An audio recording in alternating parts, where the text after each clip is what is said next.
Welcome back बच्चों। तो मैं अभिजीतानंद आर्म्स एकेडमी की तरफ से आपके सामने फिर से हाजिर हूँ।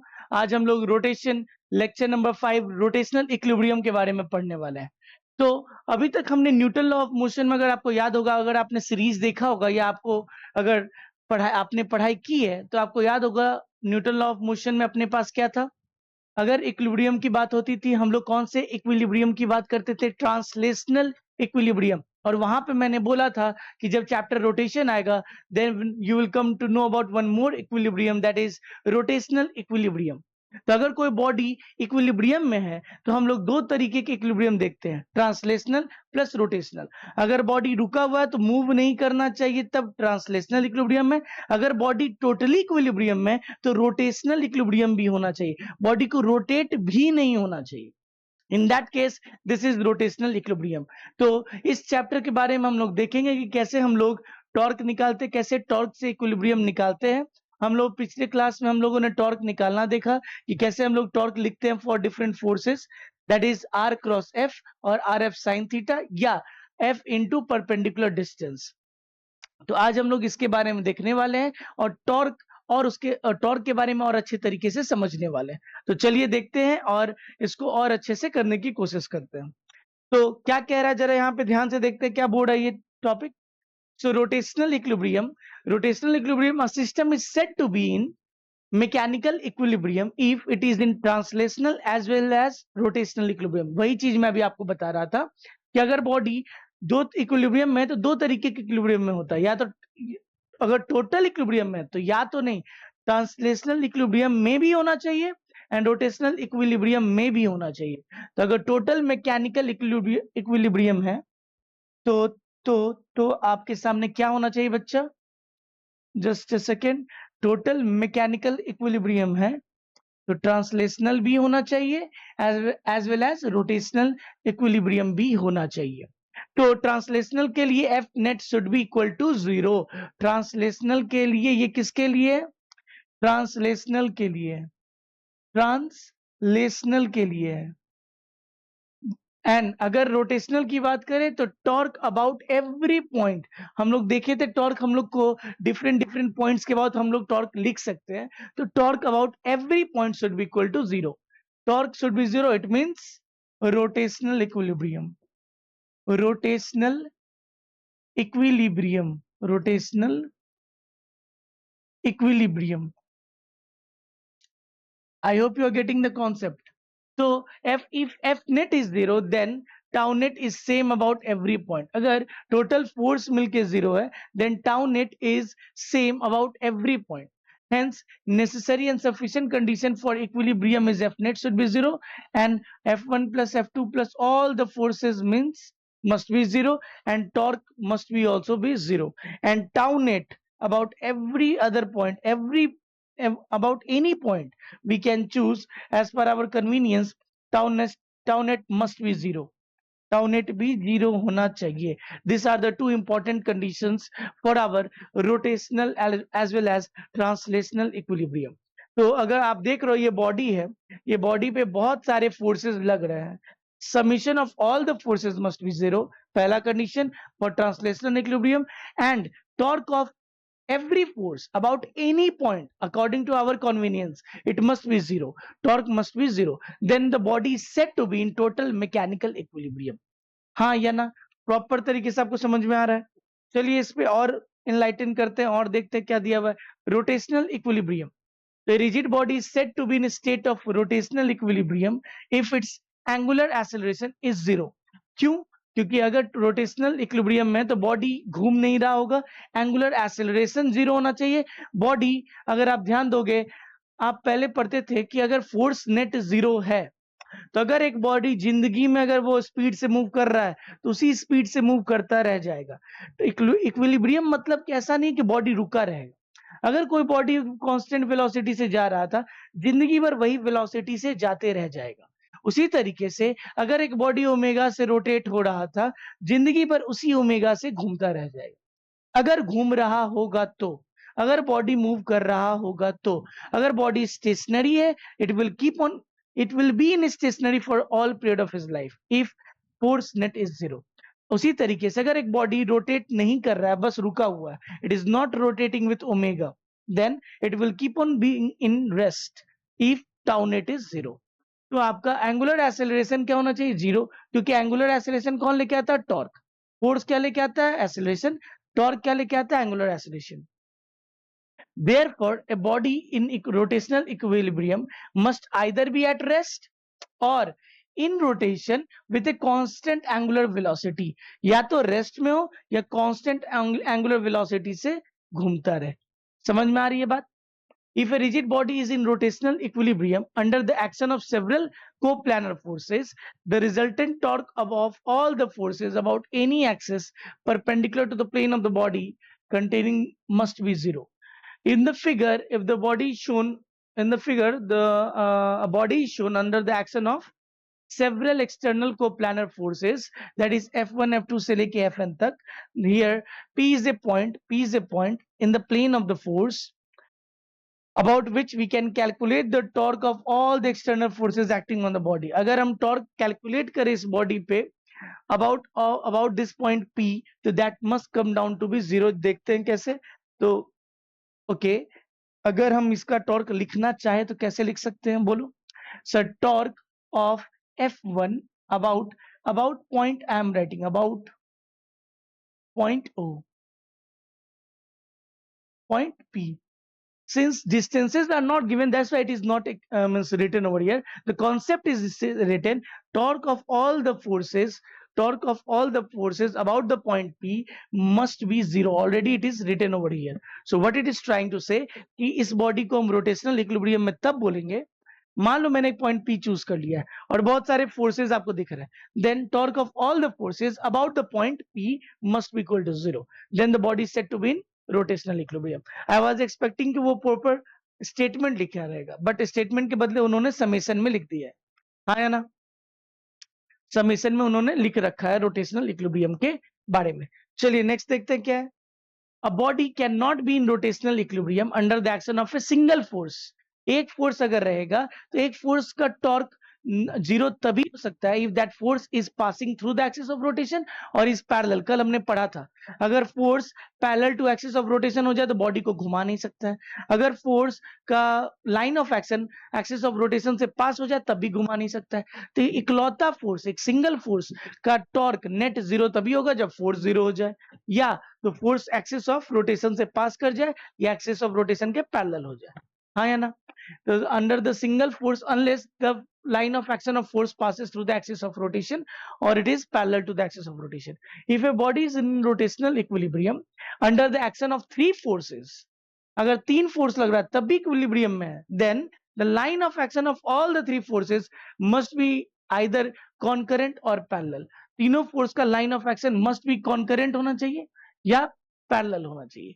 पैरेलल होगा then they will not bring the torque about the axis of rotation, और concurrent एक ही पॉइंट से निकल रहा होगा then they will all means produce the net torque to be 0। हालांकि ये सब स्पेशल कंडीशन है, बट आपको जो क्वेश्चन मिलेगा आप प्रॉपर तरीके से सॉल्व कर सकते हो by finding out the torque. चलिए आगे बढ़ते हैं, देखते हैं। सी क्वेश्चन हमारे सामने आ गया फर्स्ट, ये पहला क्वेश्चन है, देखते हैं क्या बोल रहा है। Sir uniform rod of 20 kg, एक रॉड है 20 kg का, is hanging in horizontal position with the help of two threads, एक thread 1, thread 2, thread A, thread B। If it also supports a 40 kg mass shown in the figure below, okay, find the tension developed in each rod, find the tension developed in each thread, not rod, thread। अगर thread की बात करें तो क्या हो जाएगा जरा बताइए। सर मेरे पास दो थ्रेड है, ये रॉड एकदम टोटल इक्विलिब्रियम में दिख रहा है, ना ही झूल रहा है ना ही रोटेट हो रहा है। So what we can say, rod is in total equilibrium, rod is in total mechanical equilibrium, total mechanical equilibrium. उस आधार पर हम लोग क्या बोल सकते हैं, बोलिए। implies two things, एक ट्रांसलेशनल इक्विलिब्रियम है, एक रोटेशनल इक्विलिब्रियम है। सर दोनों तो है, तो ट्रांसलेशनल इक्विलिब्रियम के लिए अगर आप ध्यान दोगे तो what can we write sir? तो फोर्सेस शो कर देते हैं। इस पे क्या लग रहा होगा sir? whenever I show force with red pen, so tension A and tension B लग रहा होगा। सर यहाँ पे क्या लग रहा होगा? एक mg लग रहा होगा और यहाँ पे भी एक mg लग रहा होगा, हाँ या ना? So can I say one thing, sir? Tension A plus tension B must be equal to what? Sir tension A और टेंशन बी मिलके इस रॉड का वेट प्लस इस हैंगिंग बॉडी का वेट संभाल रहा है, बिल्कुल संभाल रहा है। रॉड का वेट कितना 20, इसका कितना 40, so it is 60 G. Equation number 1 from translational equilibrium. अगर हम रोटेशनल इक्विलिब्रियम का बात करें, we have to see how many forces are acting. Sir, 1 force, 2 force, 3 force, 4 force. 4 forces are acting on the rod. If I am correct, yeah. एक अपना जी mg and एक इसका m dash जी बोल दो, m dash जी या m dash जी का लग रहा होगा। तो अगर m डैश जी लग रहा है, so we will have to find the torque of all these forces about any point. But हमको मेरे को या हम लोगों को इन्होंने पॉइंट नहीं दिया pivot point, so we can choose any pivot point about which we can calculate the torque. Suppose I am taking about the point O.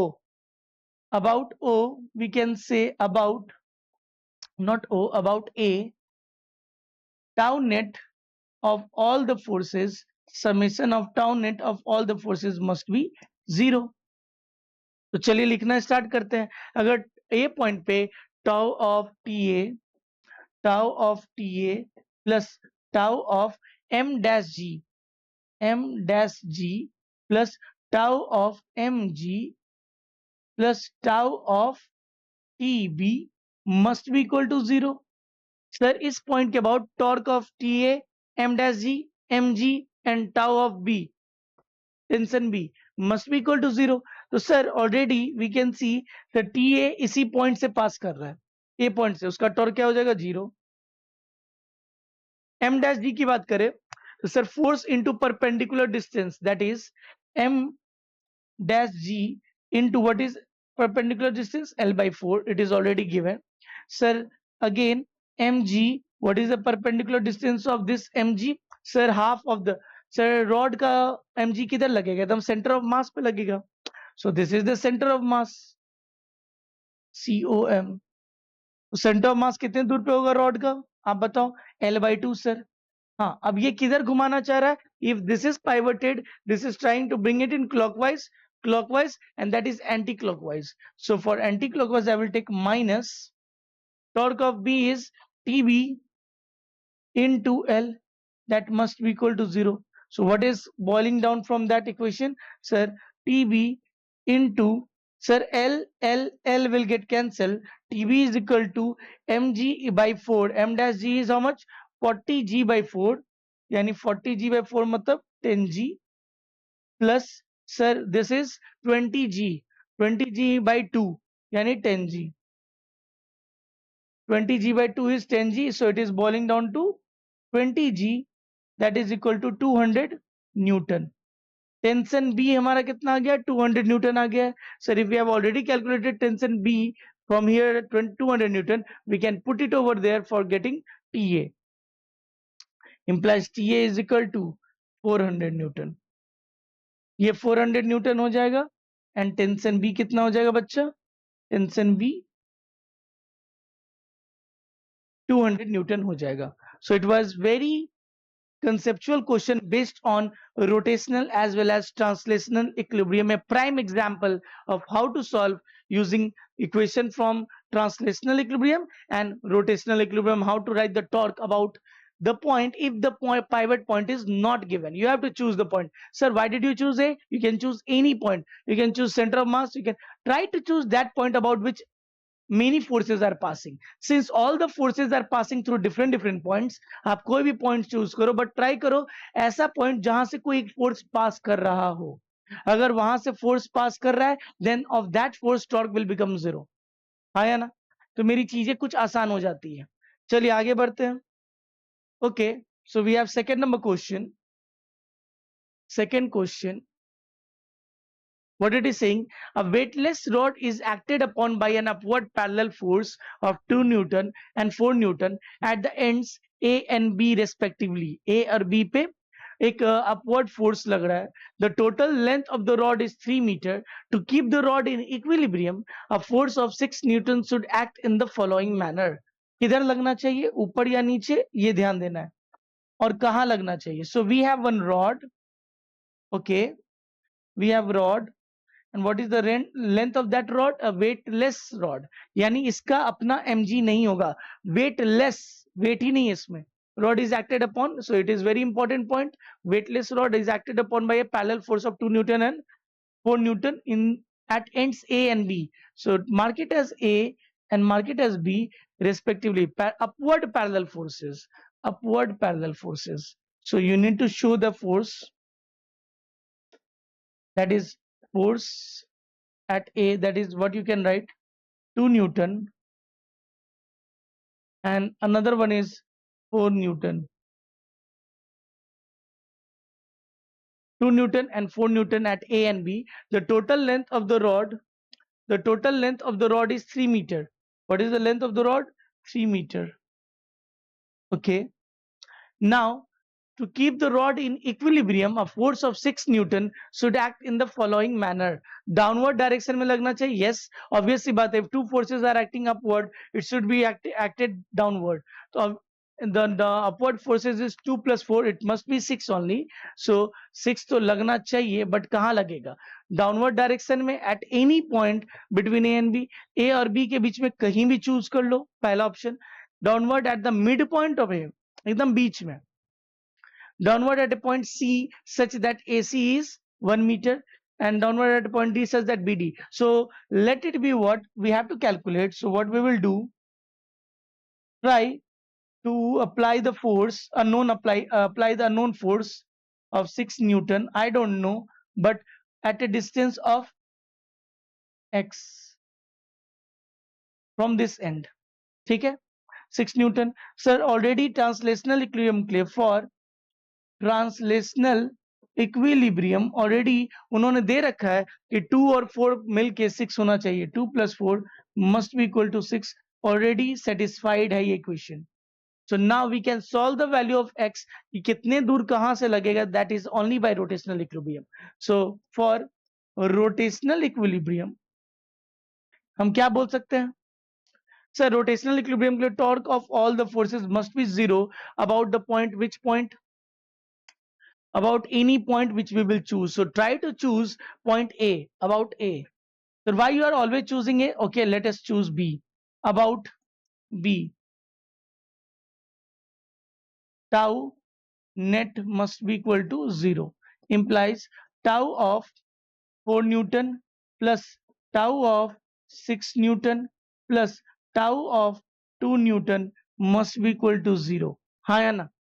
सारे फोर्सेस का टॉर्क क्या होना चाहिए? 0. Okay, so what we can write, अगर मैं left side लिखूं तो sir torque of 4 Newton क्या हो जाएगा बताइए. सर 4 न्यूटन का टॉर्क, 4 न्यूटन का torque about the point. So 4 into perpendicular distance is 0 plus. So what is the torque of 6 Newton? So 6 Newton about this point is trying to rotate the body in the anti-clockwise. यहाँ लग रहा है इस point पे pivoted है, यानी ये rod ऐसे घूमेगा, means anti-clockwise. So anti-clockwise you can take 6 into x. In which direction? Anti-clockwise, take it as positive, and this one minus, because if it is pivoted at this point, this force is trying to rotate it in clockwise direction. So take the clockwise as negative. So 2 into what is the perpendicular distance, sir? Perpendicular distance will be what? 3. Total length of the rod. Total length of the rod is how much? They have already given 3 meter. So this will be equal to 3. Must be equal to 0. Implies what? So 6x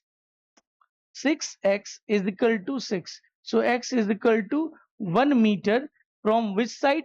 From B side. So such that BD is equal to 1 meter. This is right. Fourth option. BD is equal to 1 meter. That is 1 meter hoga. From which end? From B. Yes or no? At a D point whose distance is 1 meter. So it was pretty much the question of rotational equilibrium के basis पे हमने इसको solve कर लिया. Next, now third question. Please pause the video and try it by yourself. Please pause the video and try it by yourself. Two small kids weighing 10 kg and 15 kg. In the last question, we haven't applied the force of mg. Why? Because the question weightless rod is written. उसका अपना कोई weight नहीं होगा. हम लोग extra force लगा रहे हैं 2 और 4 और ऊपर से 6. It is balancing. Yeah, two small kids weighing 10 kg and 15 kg. एक का weight मान लीजिए 10 kg है. क्वेश्चन में दे रखा 10 kg, so we can use that value. एक का 10 kg, एक का 15 kg. Okay, are trying to balance a seesaw. एक सीसॉ को बैलेंस करना चाह रहा है of total length 5 meter. What is the total length of the seesaw? 5 with the fulcrum. So total length is 5 with the fulcrum at the end of the center. At the center. Fulcrum हमको दिख रहा है. Fulcrum is at the center. So total 5 है तो 2.5 पे होगा. If one of the kid is sitting at the end, एक kid अगर end पे है तो where should be the other one? Sir photo देखने में तो लग रहा है दोनों end ही पे खड़ा है, but जरूरी नहीं है. बस they are asking. Suppose they have drawn the diagram, but he has to come to the other end to balance it. What is they are trying to say? So where should the other sit? कहाँ sit बैठना चाहिए उसे? Okay, मुझे नहीं पता, but suppose this is our pivot point. So for rotational equilibrium, अगर ये body को रोटेट नहीं करना है, फॉर रोटेशनल इक्विलिब्रियम मेरा torque of all the forces, summation of torque of all the forces, all forces must be equal to 0. हाँ या ना? Yes. So torque of what are the forces that must be acting? Sir एक का लग रहा होगा 10g, एक का लग रहा होगा 15g, और एक इसका रॉड का अपना लग रहा होगा mg. But rod is passing through the center of mass, or mass of the rod is also not given. So take the distance of other boy. If one of the boy, which one? If one of the kid is at the end, so take it as end and take the other 15 one as distance x. एक को end पे मानने का और एक 15 kg को I am thinking it as x. So torque of which one?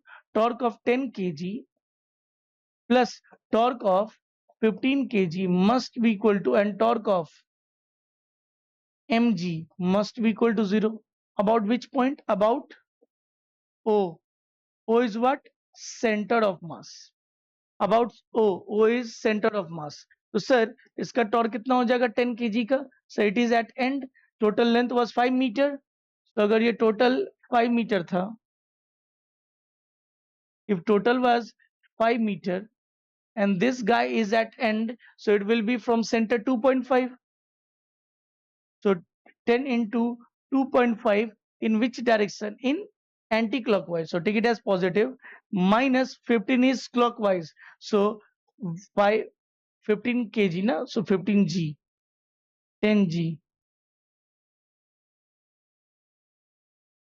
10g minus 15g into what distance? I don't know, that I have supposed it at x. Sir दोनों देखने में एंड पे लग रहा है, बट उन्होंने पूछा कहाँ उसको जाना पड़ेगा. x प्लस सर ये फोर्स का टॉर्क कितना हो जाएगा? Since it is passing through the same point हो, सो टेक इट एज 0, क्योंकि सेम कोई परपेंडिकुलर डिस्टेंस नहीं होगा, must be equal to 0. So 15g into x is equal to 10g into 2.5. हाँ या ना? So g and 225 by 15. So implies x is equal to 25 by 15. That is, sir, 5 by 3. That is 1.66 meter. 2.5 के बदले उसे 1.6 meter पे from the center.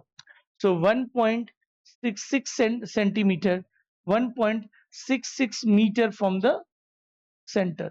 From the center is our answer. From the center he will have to sit so that he can balance the seesaw. Yes or no? So we have done nothing but just applied rotational equilibrium to get the value of x at which the other person should be sitting so as to balance the seesaw. चलिए आगे बढ़ते हैं. Question number 4 of the day. Question number 4. A uniform rod of length L1 is length L mass M is hanged, uniform rod of length L, mass M is hanged from the two strings of equal length from the ceiling as shown in the figure. Determine the tension in the strings. Again, similar type of question. Please pause the video and try it by yourself. And it is the means the point where the string are attached is different with respect to the first question. So चलिए करते हैं इसको. So now we have rod and they are asking us what is the tension in the two strings. Suppose the tension in the two strings be, but one distance is 3L by 4, L by 4. Okay. So let the one tension be what? This, let it be T tension at A and let this be at tension B. Okay. Now we will have to apply another one more force will be acting, that is from the center 3L by 4. Now 3L by 4 means it is greater than L by 2. So one force is mg must be acting over here. So we will have to apply mg with different colors so that you will get the concept. Let me apply that mg at the center. At what distance from the A and L by 2? Yes or no? So we have three forces, Ta, Tb, mg, nothing else. Now for translational equilibrium, try to remember the first question how we did it. For translational equilibrium, we can write what? Sir, Ta plus Tb, that must match what? So it must match the mass of the rod into G. है ना? ऊपर में TA TB लग रहा होगा, नीचे में mg लग रहा होगा, uniform rod of length L and mass M. Now this is our equation 1 for rotational equilibrium. For rotational equilibrium, what we will say? Tell me. So for rotational equilibrium, we will have to choose one point about which we want to write the torque. Taking torque about the point, taking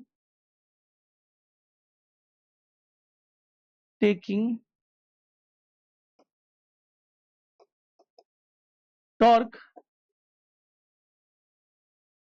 about, tell me which point to choose, A or B. So we can choose, sir, every time you choose A. No, the second question I've chosen B as well. So again choose A only, about A. So torque of TA plus torque of TB plus torque of, since the body is hanging and not rotating and not translating, so we can say it is at equilibrium. So torque of A plus torque of B plus torque of mg must be balanced to give what? 0. Sir, we are taking which point as pivot point? A. So if TA will be what? 0. Torque of TA will be 0. Yes. Torque of TB is point about force is acting in this direction. It will try to rotate it in clockwise direction. No, anti-clockwise direction. Clockwise is like this. So anti-clockwise. So opposite anti-clockwise. So take it as positive. So TB, what is the distance from this point A? So it will be 3L by 4. 3L by 4. Torque of mg, it is trying to rotate the body in this direction. If it is pivoted at A, it will try to bring the body in clockwise direction. So take it as negative.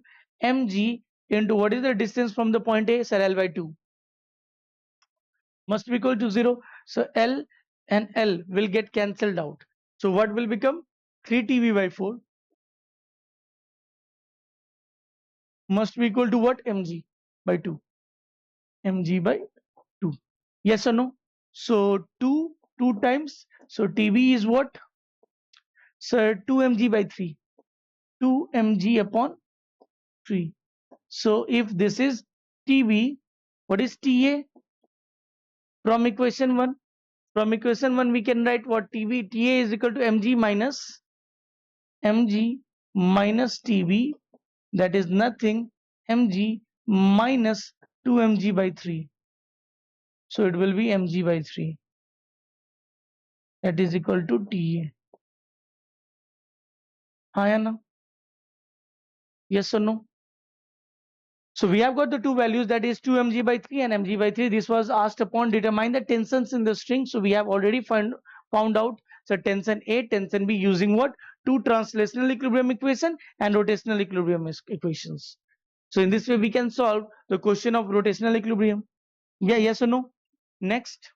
Okay, now it is saying what? Newton's second law for rotation. Newton's second law for rotation, what does it tell us? Rotation about a fixed axis. So this is fixed axis. Only tangential component of forces, only tangential component of forces is responsible to produce torque. Tangential component of forces, not parallel, means parallel for this is parallel to the axis of rotation. Tangential, which is acting as a tangent to the rotational motion. The forces which are parallel to the fixed axis does not produce any rotational effect, which we have already seen. Torque about of the forces which are parallel to the axis of rotation cannot produce torque.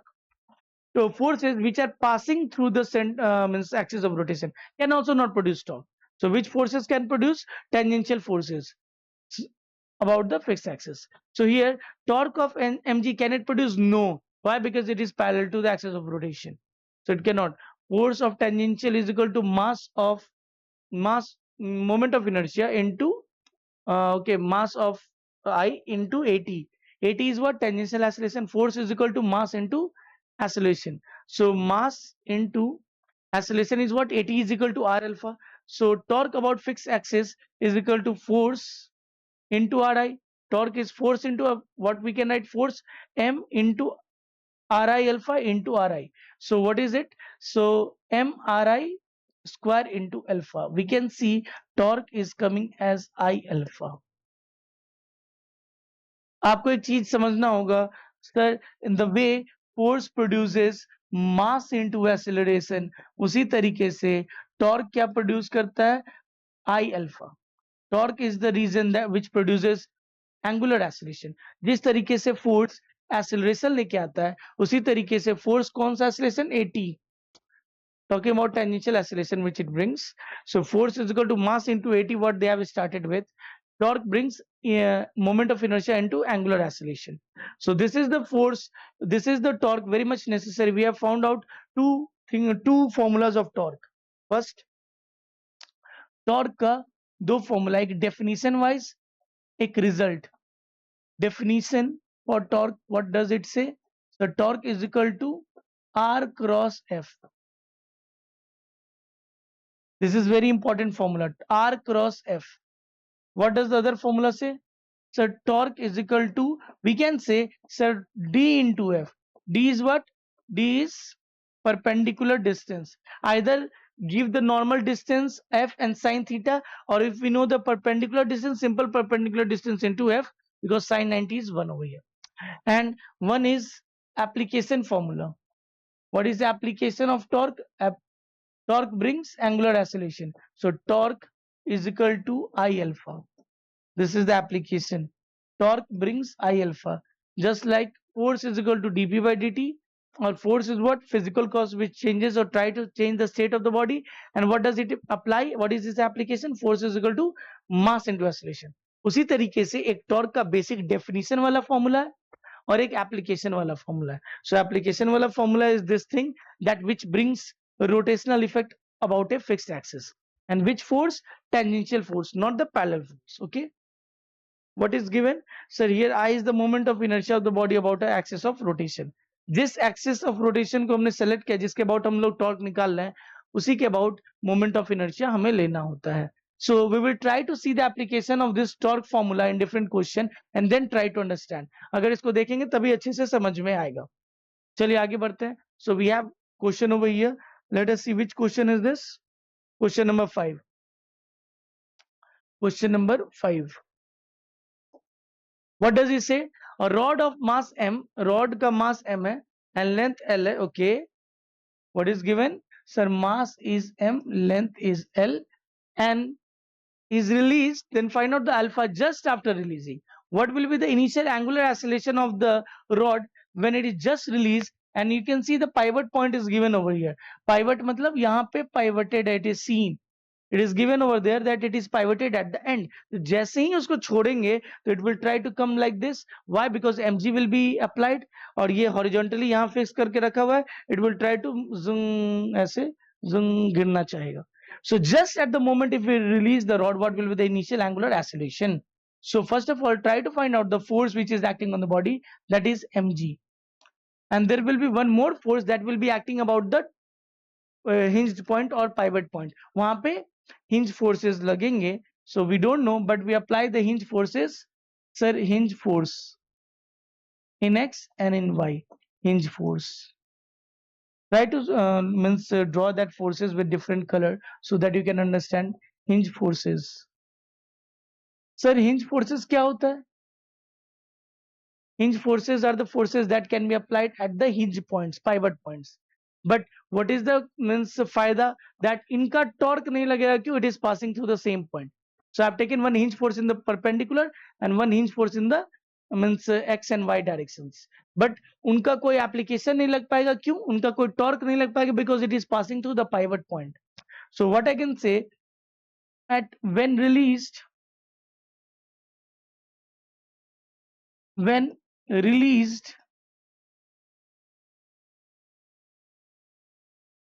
different forces are acting on the body. Forces are acting on the body and thus they will bring torque. They will bring what? Torque. So torque net is equal to I alpha. Torque of what? Torque of one, which forces mg plus torque of hinge force in x direction, torque of hinge force in y direction. Sir ये hinge forces कहाँ से आया? Hinge forces is applied at the hinge point, pivot point. Hinge point मतलब pivot point. So this is torque of hinge forces in the y direction must be I into alpha. Sir, torque about which point you are writing? About pivot point. Pivot point. Sir तो torque of mg कितना हो जाएगा बच्चा? बोलिए. Sir mg into L by 2 plus what is the torque of hinge force? 0 plus 0. What is the moment of inertia about the hinge point? So rod का moment of inertia about the end ml square by 3. ये सब याद होनी चाहिए. That's why we studied moment of inertia, video हमने किया था. और वीडियो की बात नहीं है, बात यह है कि जब भी चैप्टर स्टार्ट होता है कोई टॉपिक है, it has to be understood in a very better way because उसकी एप्लीकेशन आपको आगे मिलती है.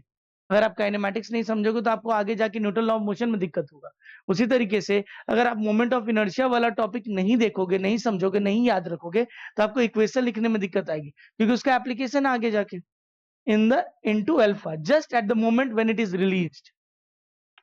Force is acting and the distance is L by 2. So what will be? So L can be cancelled, M can be cancelled. So what is alpha? Implies alpha is equal to G 3G by 2L, 3G by 2L, which you can see. How? So 3 into G divided by 2 into L. L नीचे आ जाएगा. 3G by 2L is the initial angular acceleration of the rod when it is just released from the point of horizontal position. Horizontal position जैसे ही release करेंगे कौन सा force सबसे ज्यादा active होगा? mg. Hinge forces भी लगेंगे at the point of application of means hinge point, but उनका टॉर्क क्या हो जाएगा? 0 हो जाएगा. चलिए next question. Okay, so we have one more question over here. This is question number 6. A rod of mass m and length L is released and then find out is released. A rod is released from this position. Find out the acceleration of mark points which are equidistant from each other. They all are equidistant from each other. So we don't know the distances, but x total how much x? Sir, अगर मैं इसको x मानता हूं, इसको x मानता हूं, इसको x मानता हूं, इसको x मानता हूं. If they are equidistant, we can say, sir, 4 times of x is equal to L. So what is x? L by 4. Okay. X is equal to L by 4. Now, since we have found out the x is equal to L by 4, they are asking the acceleration, not angular acceleration. AT मांग रहे हैं.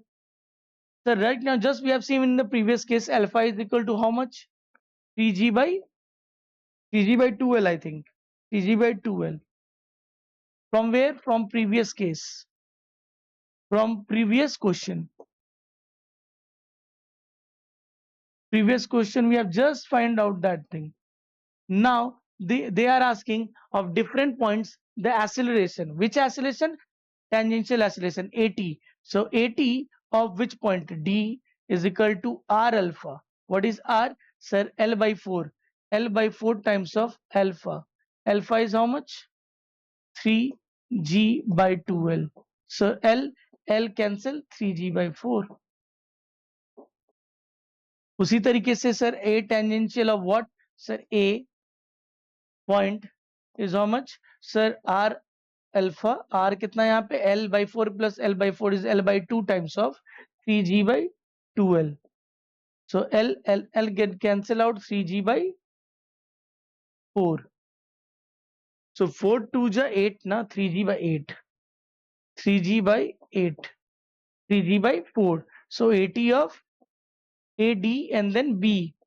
Sir, R alpha, what is R for it? L by 4, L by 4, L by 4. 3 L by 4 into 3g by 2l. L से L cut गया, 3 3 9g by 8. 9g by 8. है ना? What is A tangential of what? The next C. So R alpha. So L into 3g by 2l. L से L cut जाएगा, कितना हो जाएगा? 3g by 2. 3g by 2. So AT is equal to R alpha. In this way, we have got the initial accelerations of all the points when it is released from the horizontal position. Yes or no? Okay. Now we have different question. Question number 7. Question number 7. Please pause the video and try it by yourself. अपने से करने की कोशिश करिए. और rod of mass m, एक rod है जिसका मास m है. A rod of mass m and length l is released. एक m और mass m और length l को release किया जाता है, then alpha at this position will be. Sir, जब ऐसे आ चुका होगा at an angle theta, उस समय alpha पूछ रहा है. At that case, at given juncture in the given diagram, at given condition, at the given condition,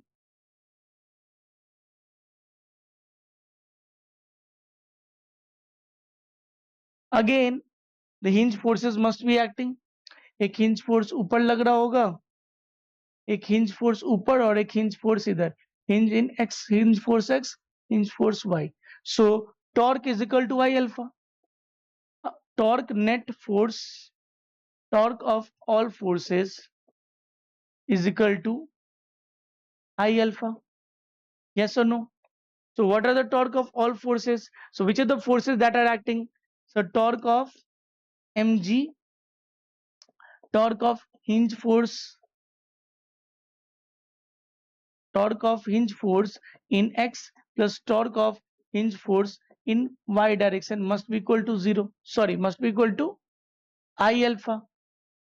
So you must be asking sir, ये torque of hinge, ये hinge force क्यों आ रहा है? क्योंकि जिस point के about rotate कर रहा है वहां contact है ना, contact forces are there, contact forces from the hinge point. Okay, so what can we write? So torque of mg कितना हो जाएगा? mg into perpendicular distance. If the line of application of this force is like this, always try to find out the perpendicular distance. Perpendicular distance कितना हो जाएगा? Sir, if this is L by 2, then this is how much? Don't say L by 2. This is L by 2. So L by 2 का दो component हो गया, एक cos component, sin component, एक cos component. So this is L by 2 cos theta. So what I can write? mg into perpendicular distance, उस force का perpendicular distance is L by 2 cos theta plus hinge forces का 0 plus 0. क्यों? उसी point से पास कर रहा है जिस पॉइंट के अबाउट हम लोग टॉर्क निकाल रहे हैं, hinge point. Okay, is equal to what is the moment of inertia of this point about this rod about that point? Sir, ml square upon 3 into alpha. Okay, So if I will cut down mass L square, alpha is what? 3 into G, 3G cos theta by 2 times of L. Now, earlier it was 3G by 2L. Now it is 3G cos theta by 2L. 3G cos theta by 2L. Earlier it was 3G by 2L. Now it is 3G by cos theta, 3G cos theta by 2L. Yes or no? Okay. Next. Okay. So this is question number 8. Find the alpha of the rod. आपको please pause the video and try it by yourself. All the time I won't be doing. Please pause the video. Please pause the video and try it by yourself. I hope you might have tried. चलिए करते हैं. कह रहा है इस rod का alpha बताओ. जब ये रॉड है इस पॉइंट के अबाउट पाइवटेड है, ये रॉड के अबाउट पाइवटेड का लेंथ क्या दिया हुआ है? L/4. उधर से 3L/4. Okay. Now I need to find out what. तो अल्फा, तो सबसे पहले torque is equal to I alpha होता है. So torque of all forces about pivot point, इसको पी पॉइंट मान लेते हैं या ओ मान लेते हैं, ओ दिया हुआ है. About O must be equal to I alpha. Sir first of all see which are the forces. Only one force is acting, that is mg. तो टॉर्क ऑफ ऑल फोर्सेस में क्या हो जाएगा? Sir torque of mg. Again sir hinge लिखने का जरूरत नहीं, hinge forces का टॉर्क 0 हो जाएगा. All the time we are seeing hinge forces का torque, hinge force y, hinge force x. Sir 0 हो जाएगा. So that's why I was not writing. Is equal to I alpha. Moment of inertia of this rod about this point. ये मुश्किल है, not मुश्किल है, निकाला जा सकता है. L/4 and then the L/4 and L/4. This is L/2. So this point is center of mass and this is what? L/2. So you have to find the moment of inertia of the rod about this point. So I need what? Finding moment of inertia, finding I using parallel axis theorem. Using parallel axis theorem. What can we say? Tell me. Using parallel axis theorem हम लोग ये बोल सकते हैं moment of inertia about this will be equal to, sir, ICOM. ICOM क्या है? This is ICOM. ICOM. So moment of inertia about pink wali line, that is pink wali line is what? Sir, y dash I say. So moment of inertia about y dash is equal to ICOM plus md square using parallel axis theorem, जो हमने पिछले class में किया था. Sir, I about y dash. What is the moment of inertia of rod about the axis center of mass? Sir, ml square by 12. ml square by 12 plus what is the distance of it? So this is L/4 given. So m into L square upon 16. 12 and 16, 48. 12 4 ja 4 ml square plus 3 ml square. 7 ml square upon 48. 7 ml square upon 48. So torque of mg is equal to I. What is 7 ml square upon 48 into alpha. So what is the torque? Sir, mg into what is the distance from the pivot point? इस point से distance कितना है? Sir, L/4. Which sense में घुमाना चाह रहा है? Sir, clockwise. So doesn't matter, we have only one force. The torque of, sir, hinge forces will be 0. So this is 7 ml square upon 48 into alpha. So what will alpha come? Sir, mass से mass चला जाएगा, L square से L चला जाएगा. Alpha is equal to 48 into 48 नहीं 4, 14 means 12, 12G by 7L. 12g by 7l is the final answer of the angular acceleration of the rod. See, many things were there. It was an application of two concepts. First, you needed to find out the moment of inertia of the rod about that point, which is not center of mass, which is not the end point. So आपको moment of inertia निकालना पड़ेगा. Then torque of all the forces must be equal to I into alpha. Why? Because one force is acting and it won't bring down the net rotational equilibrium. Because एक force है, इसका line of action से pass नहीं कर रहा है, तो ये force angular acceleration लाएगा. So this torque. So हमने torque is equal to I alpha. बस important was finding the moment of inertia about that point. हाँ या ना?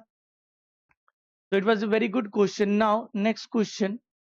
Okay, next question. No. So we have one angular acceleration for heavy pulley. What is this? Angular acceleration for heavy pulley. So there is a pulley. Right now हम लोग Newton law of motion में जब पुली पर रहे थे, उस pulley में मैंने पहले भी बोला था कि उस पुली में string was sliding. It was slipping on the pulley. But ये वाला जो पुली होता है, ये एक्चुअल पुली होता है जो हम लोग नॉर्मल लाइफ में यूज करते हैं. And this pulley rotates about this hinge point. तो जब रोटेट करता है, then we will have to bring the rotational effect in this one. Rotational forces का टॉर्क लगाना पड़ेगा. फोर्सेस का टॉर्क लगा के then we will have to calculate angular acceleration, कि ये पुली किस एंगुलर एक्सीलरेशन से घूम रहा है. एंगुलर एक्सीलरेशन इसका हम लोग क्या लेते हैं? अल्फा. हाँ या ना? क्या लेते हैं? अल्फा.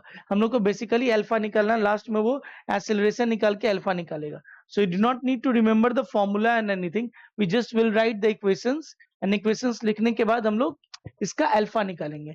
बस there is one point that अगर ये पुली रोटेट हो रहा है अल्फा से, then string might be losing. String यहां से निकल रहा होगा टेंजेंशियल एक्सीलरेशन से. सो यहाँ पे एक रिलेशन चलता है. What sir? AT is equal to are alpha. बहुत ज्यादा यूज करना पड़ेगा. It is linear acceleration and this is angular acceleration. Linear acceleration और इधर क्या हो जाएगा? Angular acceleration. दूसरा, यहाँ पे we will have to know कि सर एक ही string है but इस साइड में टेंशन T2, इस साइड में tension T1. Yes. Why? Because it is rotating. दोनों का टॉर्क अलग होगा. जब पुली घूमने लग जाए, जब स्लिपिंग नहीं हो रहा है, जब एक ही रस्सी जाता और स्लिप होता न्यूटन लॉ ऑफ मोशन में, देन टेंशन सेम था. यहाँ पे T1 और T2 हो जाएगा, दोनों का रोटेशनल इफेक्ट अलग हो जाएगा. दोनों टॉर्क ब्रिंग करेंगे, टॉर्क लाएंगे, और जब टॉर्क लाएंगे तो यहाँ पे टेंशंस अलग हो जाएंगे. तो we have to do by proper method. तो देखो क्या है, हमारे पास एक पुली है, पुली रोटेट होगा, इसके पास क्या होगा? पुली के पास एक एंगुलर एक्सीलरेशन होगा. क्या होगा? Angular acceleration.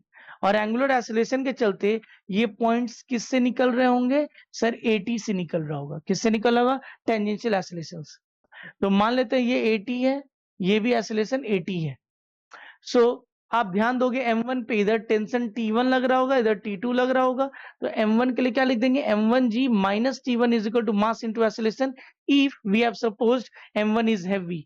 यहाँ पे दिया हुआ M1 is greater than M2. तो ये बॉडी नीचे जा रहा है. I've written the equation. अगर ये सब लिखने नहीं आ रहा है, then you have problem, go to Newton law of motion. ये सब लिखने आना चाहिए. सर इस केस में सर टेंशन आपने अलग क्यों दिखाया? टेंशन हमने इसलिए अलग दिखाया क्योंकि ये बॉडी रोटेट हो रहा है. पिछले केसेस में न्यूटन लॉ ऑफ मोशन में पुली रोटेट नहीं होता था, उसमें रस्सी स्लिप करता था. इसमें प्रॉपर रोटेट होके रस्सी निकल रहा है. So you might have gone in villages and seen the pulley used on the system of well system. कुआं के ऊपर में जो यूज होता है पुली, वो प्रॉपर उसी तरीके का पुली है इस केस में. सर इसके लिए क्या लिखेंगे? Since the body is going upward, T2 minus M2G is equal to M2A. यहां से अब एक और इक्वेशन आता है sir, net torque is equal to I alpha. Suppose not body is more rotating with an angular acceleration, तो T1 का torque क्या हो जाएगा sir? T1 cross R. T1 घुमाना चाह रहा है क्लॉकवाइज में, सो T1 into r minus T2 किस डायरेक्शन में घुमाना चाह रहा है? इधर लग रहा होगा पुली पे. When we will show the pulley's tension is always shown away from the body. तो T2 इधर लग रहा होगा, T1 इधर लग रहा होगा. This T2 is trying to rotate the body in which direction? In anti clockwise direction. ये एंटी क्लॉकवाइज डायरेक्शन में घुमाना चाह रहा है. That's why minus T2 into R is equal to I alpha. So what is the moment of inertia of this pulley about the pivot point? So this is acting as a disk. So mr square by 2. That's why they might have used means since there is no slipping, so acceleration of the string is equal to acceleration of the pulley. जिस तरीके से acceleration of pulley जो होगा linear acceleration, वही string का होगा. ए of the पुली, सो वहां से हम a is equal to are alpha या a t is equal to are alpha, so alpha हम लोग ए बाई आर लिख सकते हैं और यहां से निकाल सकते हैं। यहाँ पे मोमेंट ऑफ इनर्शिया आई है। तो आप ध्यान दो, पहले हम लोग का एक्सेलरेशन क्या आता था सर, फोर्स नेट बाय मास। अब क्या आ रहा है, the net force by mass plus moment of inertia को अगर आर स्क्वायर से डिवाइड कर देंगे तो मास बचेगा। सो मास प्लस मास, विच मास, मोमेंट इनर्शिया वाला मास, ये सिस्टम आ जा रहा है। पहले नेट फोर्स बाय मास आता था, अब net force by mass plus moment of inertia divided by are square आता है। हाँ या ना, क्योंकि नहीं ऊपर में फोर्स बाय मास ही डिवाइड होना चाहिए एक्सीलरेशन के लिए। So this is coming as formula which we can use in the coming questions. See, हमारे पास एक क्वेश्चन आ भी गया है, इस क्वेश्चन को चलिए बनाते हैं।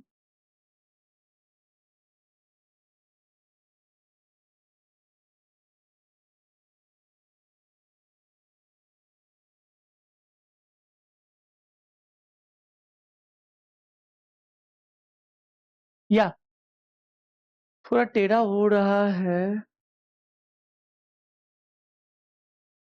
अब टेढ़ा नहीं है, सीधा है। Yes, so we have question number which one sir, 7 8 हो चुका है, 9 है, दिस क्वेश्चन इज 9। चलिए इसको बनाते हैं। Find out the total, find out the acceleration of the blocks. यहाँ पे please don't solve it using the Newton law of motion. बहुत बच्चे इसको क्या करेंगे, using for Newton law of motion के लिए, चैप्टर के लिए इसकी एक्सीलरेशन क्या हो जाएगी। तो अगर फोर्सेस दिखाए तो यहाँ पे क्या लग रहा होगा सर, mg, और यहाँ क्या लग रहा होगा 2mg।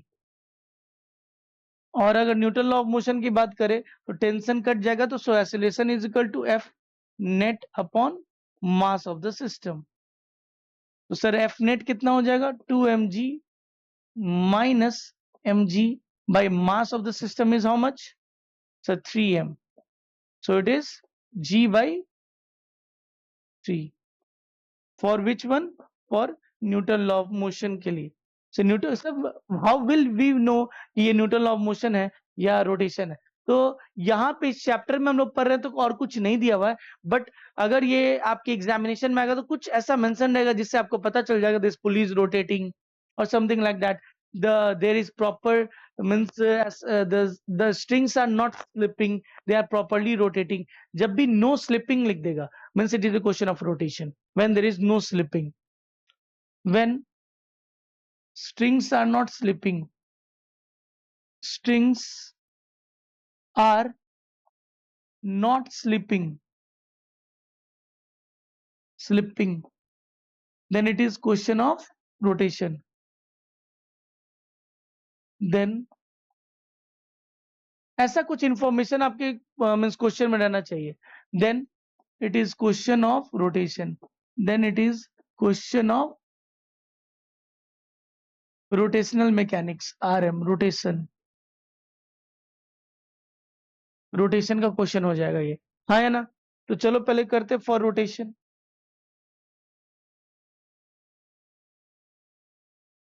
For rotation sir, rotation के लिए अगर आप ध्यान दोगे तो सर यहाँ पे ऊपर में क्या लग रहा होगा, टेंशन T1, यहाँ पे क्या लग रहा होगा, टेंशन T2। और अगर पुल्ली के लिए दिखाए तो tension is always shown away, tension T1, tension T2। हाँ या ना, चलिए पहले लिखते हैं for translational equilibrium, for translational motion, for translational motion, translational motion. अगर ट्रांसलेशनल मोशन की बात करें तो हम क्या लिख सकते हैं, जरा बताइए। ट्रांसलेशनल मोशन के लिए हम लोग लिख सकते हैं सर, अगर हम मान ले AT हो रहा है, यहाँ पे ये सिस्टम इधर जा रहा है AT, और ये बॉडी ऊपर जा रहा है AT से, और इस बॉडी में एक अल्फा है, अल्फा है। तो हम क्या लिख सकते हैं सर, 2mg माइनस, उन्होंने बोला था वैसे डायरेक्ट फॉर्मूला से कर सकते हैं, net force divided by mass plus moment of inertia divided by are square. तो एक या तो आप डायरेक्ट फॉर्मूला से कर सकते हो, डायरेक्ट फॉर्मूला से, direct direct formula, direct formula से आप क्या निकाल सकते हो sir? Acceleration is equal to F net divided by mass of the system plus moment of inertia by are square. तो नेट फोर्स क्या हो जाएगा sir? 2 mg minus mg, that is mg divided by mass plus what is the moment of inertia of this disc about the centre? Sir उसकी मास भी m दिया हुआ है, m into R square by 2 divided by R square, divided by R square से R square cut गया sir, M G divided by 3m/2। Sir m से m cut गया, that is 2g/3 आ जाएगा। ये तो डायरेक्ट फॉर्मूला से हमने कर दिया, बट थोड़ा कंसेप्ट यूज करके करते हैं। एक क्वेश्चन कॉन्सेप्ट पे करते हैं क्योंकि इंपॉर्टेंट है। अगर रोटेशनल के लिए लिख रहे हैं, ट्रांसलेशनल के लिए लिख रहे हैं, तो क्या लिखेंगे बोलो तो बच्चा? Sir body is going downward, so we can write sir 2 mg minus T2 is equal to what? 2 ma a into T. Sir इसके लिए क्या लिखेंगे? T1 minus mg is equal to m into A T. ये दो equation आ रहा है। ये दो इक्वेशन के बाद what we can write sir? AT is equal to are alpha net torque for translational equilibrium for rotational motion, और rotational motion, for rotational motion क्या लिख सकते हैं हम? बोलिए sir. Tau net is equal to I alpha. Sir ऊपर में भी तो फोर्स लग रहा होगा, ऊपर में भी तो कुछ टी डैश लग रहा होगा। Since that T dash is passing through the pivot point, उसका टॉर्क 0 हो जाएगा। So tau is equal to what? So torque of T2 minus T2 plus torque of T1 must be equal to I alpha. Torque of T2 क्या हो जाएगा? T2 cross R minus T1 cross R. Why? T2 is trying to rotate it in anti-clockwise direction and T1 in clockwise. So minus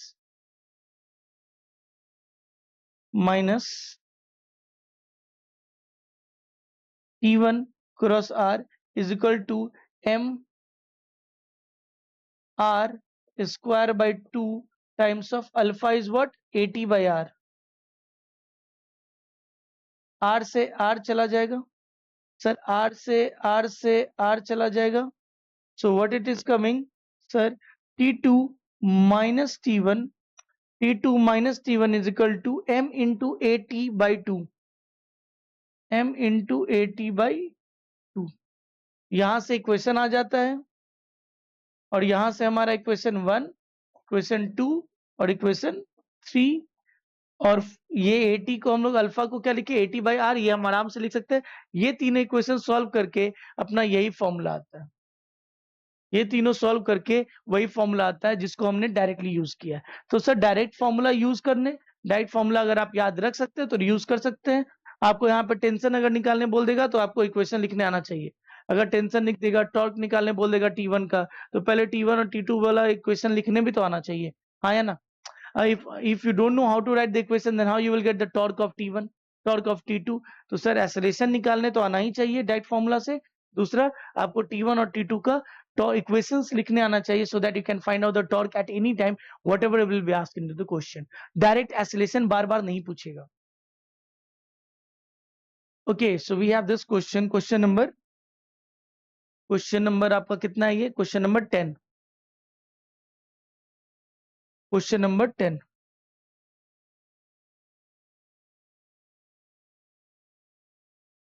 so find out the acceleration of the blocks. आपको acceleration of the block निकालना है। Net force पे direct भी बना सकते हैं, वो net force मैं सॉल्व करूंगा इसको कैसे?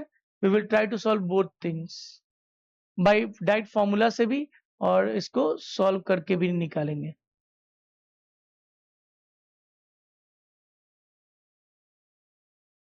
चलिए, सब first of all using formula, first method is what? First method acceleration निकालने बोला है यूजिंग फॉर्मूला। मैं निकाल रहा हूं using direct formula, using direct formula. Sir acceleration होता है F net by mass of the system, mass of blocks plus moment of inertia divided by are square. Sir force net कितना लग रहा है? तो फोर्स नेट अगर आप ध्यान दोगे तो यहाँ क्या लग रहा है सर 2mg, और यहाँ क्या लग रहा है sir mg sin 30 degree. So it is basically mg by 2. So what will be the net force? Sir, 2mg minus mg by 2. mg by 2 divided by what is the mass of the block?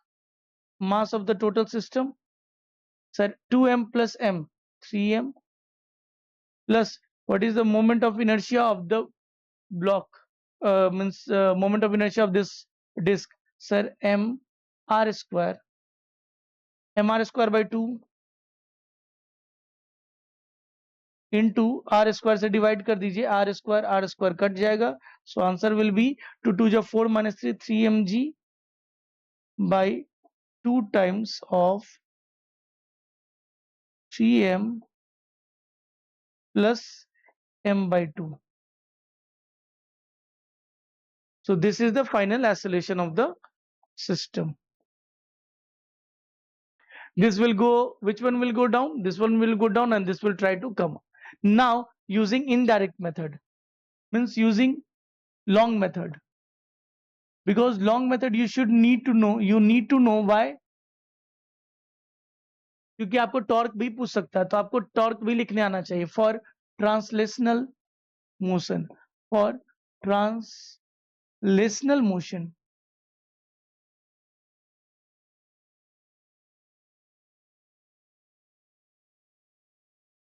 अगर मैं translational motion की बात करूं बच्चा, तो ये block नीचे जा रहा है, ये ब्लॉक ऊपर से जा रहा है, तो what we can write sir 2mg, और यहाँ पे एक्सेलरेशन हम लोग मान लेते हैं ये 80 से जा रहा है और ये 80 से चढ़ रहा है, ये पुली अल्फा से घूम रहा है और ये पॉइंट भी 80 से निकल रहा है, 80 से आया ना। सो इसको दिखाने की जरूरत नहीं थी। क्या हो जाएगा बोलिए sir, since this block is going down, so 2mg minus tension T2 is equal to 2m8t। ये क्वेश्चन हो जाएगा। इस ब्लॉक के लिए क्या लिखे sir, T1 minus mg sine theta, mg sine 30 degree is equal to m into 80,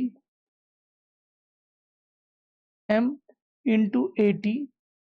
ये solve कर लेंगे। इक्वेशन नंबर 1 है, इक्वेशन नंबर 2 है। Here tension won't get cut out, but we can find out the T1 minus T2 in terms of 80 plus mg के terms में। ठीक है, तीसरा फॉर क्या आ जाएगा, for rotational motion, rotational motion. अब रोटेशनल मोशन के लिए क्या लिख सकते हैं हम, बोलिए net torque is equal to I alpha. Sir net torque क्या लगेगा, तो सर ये बॉडी पे एक टेंशन इधर लग रहा होगा, अगर आप ध्यान दोगे एक बॉडी पे टेंशन T1 लग रहा होगा, एक T2 लग रहा होगा। ये बॉडी को इधर घुमाना चाह रहा है, ये बॉडी को इधर घुमाना चाह रहा है about the pivot point. So torque of net all forces is equal to I alpha, यानी torque of T1 torque of T2 plus torque of T1 is equal to I alpha. Torque of T2 क्या हो जाएगा बच्चा sir, T2 into r minus T1 into r is equal to sir m r square by 2 into alpha 80 upon r. Sir ये are ये are ये are ये are ये R cut जाएगा। So what it is coming T2 minus T1 is equal to m 80 by 2। यहाँ equation number आपका क्या आ गया है, 3 आ गया। So using solving all these equations, you will get the same formula over here. ये formula आ जाएगा, हाँ या ना। So these are the 3 equations, और AT is equal to R alpha तो हमने use किया ही है। We can find out using this system, but आपको लिखने आना चाहिए. Once we can get the acceleration we can put it. अब क्योंकि यहाँ पे मास कैपिटल एम है, इसका मास छोटा एम, इसलिए आपका आंसर में एक कैपिटल और एक एम और एक छोटा एम आ रहा है. तो आप डायरेक्टली काट नहीं सकते एम एम को. So in that case you need to find out the acceleration and put it in any equation to get the value of t1 and t2 and then you can find out the torque. तो अगर मुझे values दिया रहेगा I can find out. इसका मास और radius दिया रहता, इसकी मास और इसकी मास दी रहती, तो आराम से हम चीजें निकाल सकते हैं. क्या निकाल सकते हैं? टॉर्क भी निकाल सकते हैं. We can find out the acceleration, tension निकाल सकते हैं, टॉर्क ऑफ टेंशन निकाल सकते हैं, सब कुछ निकाल सकते हैं. So in this way we have solved one question, solve the concept. हाँ या ना? इसको हमने कर लिया है बहुत अच्छे तरीके से. आई होप आप इसको अच्छे से रिवाइज करोगे and keep on solving more questions of rotation, क्योंकि बच्चों को रोटेशन में दिक्कत आती है. रोटेशन में दिक्कत इसलिए आती है, आप कंसेप्ट देख रहे हो, ट्रांसलेशनल भी लिखना है, रोटेशनल भी लिखना है. यहाँ पे बच्चे फंसते हैं. एक चीज बस न्यूटन लॉ ऑफ मोशन करना चाहते हैं, फिर रोटेशनल लगता है सर रोटेशन में क्या हो रहा है. कुछ नहीं हो रहा अगर आप समझ समझ के करोगे. कोई भी ऐसा चीज नहीं जो मैं रट के कर रहा हूँ, आराम से समझ समझ के कर रहा हूँ. नेट टॉर्क पे sorry, net torque is equal to I alpha लिखना होता है, net force is equal to mass into acceleration लिखना होता है. अगर इन चीजों को आप समझ जाते हैं तो आप आराम से लिख सकते हैं. तो साइन यहाँ पे प्लस से माइनस कैसे हो जा रहा है? तो साइन इंपॉर्टेंट क्यों है? सेंस ऑफ रोटेशन इंपॉर्टेंट है. और क्लासेस अच्छे से करिएगा, एक एक चीज को सुनिएगा, सारे क्वेश्चंस में अप्लाई करिएगा, then you will means you will get the concept और आपको दिक्कतें नहीं आएंगी. तो होपफुली आप इस चीजों को अच्छे से प्रैक्टिस करिए और बढ़िया से मन लगा के पढ़िए. Till then we can take care and we will meet again. Next question, next topic में हम लोग टॉपलिंग, एंड टॉपलिंग के बाद हम लोग rolling effect as well as pure rolling पढ़ेंगे, सीआरटीएम पढ़ेंगे, एंड एंगुलर मोमेंटम बचा हुआ है. तो एंगुलर मोमेंटम भी हम लोग अच्छे से करेंगे, इसको ध्यान से देखते हैं. ठीक है, तो अपना ख्याल रखिए, मन लगा के पढ़िए. Till then bye bye.